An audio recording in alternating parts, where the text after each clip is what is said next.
Hi, let's go and talk about the Venn diagram. So Venn diagram is a way to organize sets of data. And it is a way to organize and be able to interpret data easily. So for example, in a Venn diagram, you would see different parts. You would see a rectangle, and the rectangle represents your universal set. Okay, it's denoted by the letter U. Universal set also can be universal set, right? So universal set is also related to the sample space in our probability. Okay, so we are relating it to probability since this is our topic. So universal set are all the datas given, all outcomes possible. Also, there are cases that you would see circles inside. So a certain Venn diagram has a universal set, and it also has some subsets. And these subsets are named using capital letter. Okay, so it is named using capital letter. So you can use any capital letter in the alphabet. So I would use A. A, therefore, is a subset. Okay, so subset of the universal set. Alright, so subset of universal set is also called outcomes.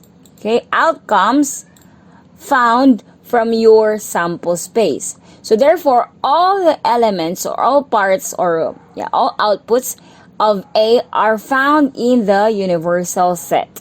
Okay, so let's now let's discuss parts of universal set and things we need to consider while looking at the universal set. Okay, so this is our main topic for today. We have here, okay, so let's delete this part, one that I did earlier, right? So I'm gonna delete this and put this back here. So we have here Venn diagram.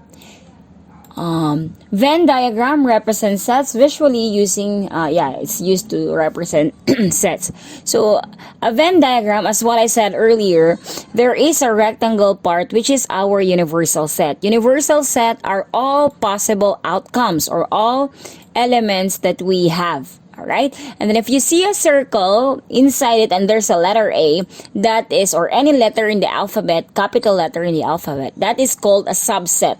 Okay, so as you see, 1, 8, and 4, 1, 8, and 4 is also part of the universal set. Okay, so therefore, A is a subset of the universal set. Okay, let's discuss some more terms you need to be familiar while dealing with Venn diagrams. We have here the complement of a set is represented by the region outside the circle.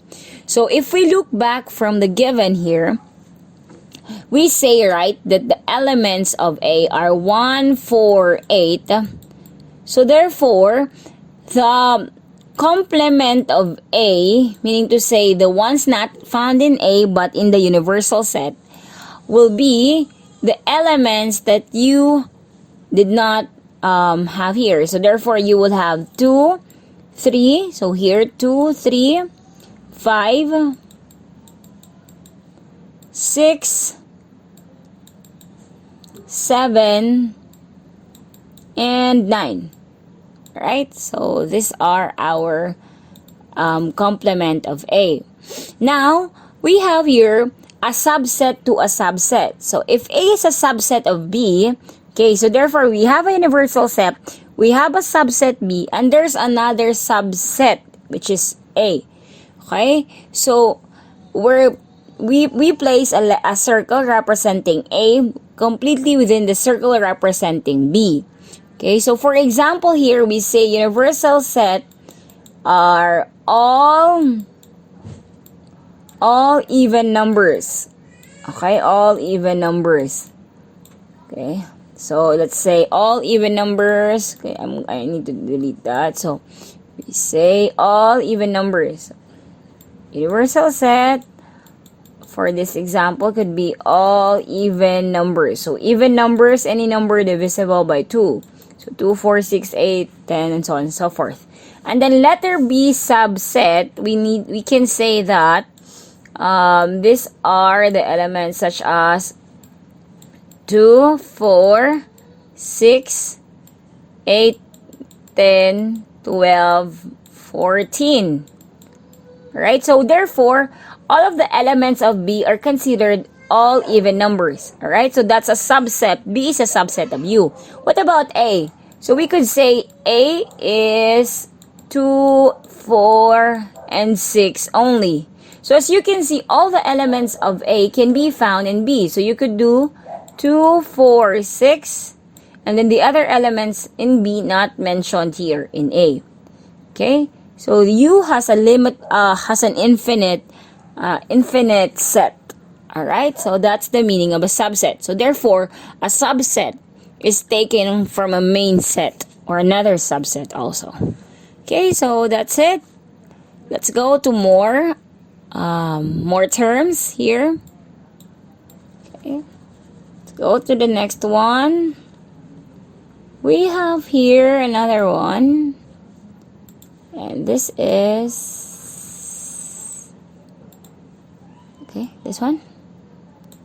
So we have more terms to define, and let's have examples later. So we have here the intersection of two sets A and B is represented by the region where the circle represents A and B. So when you say intersection, it is the common thing for A and B. Okay, so common. So say for example, we have 1, 2, 3, and then 4 is common to both sets. 7. Okay, so if you put that into a set, this will be A is 1, sorry, that should be braces. 1, 2, 3, 4. 4 is included, and then B is 4, 5, 6, and 7. 7.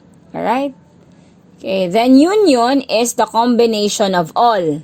So when you say union, okay, so therefore, if you want to put intersection in symbol, intersection is written this way. Okay, so we can erase that.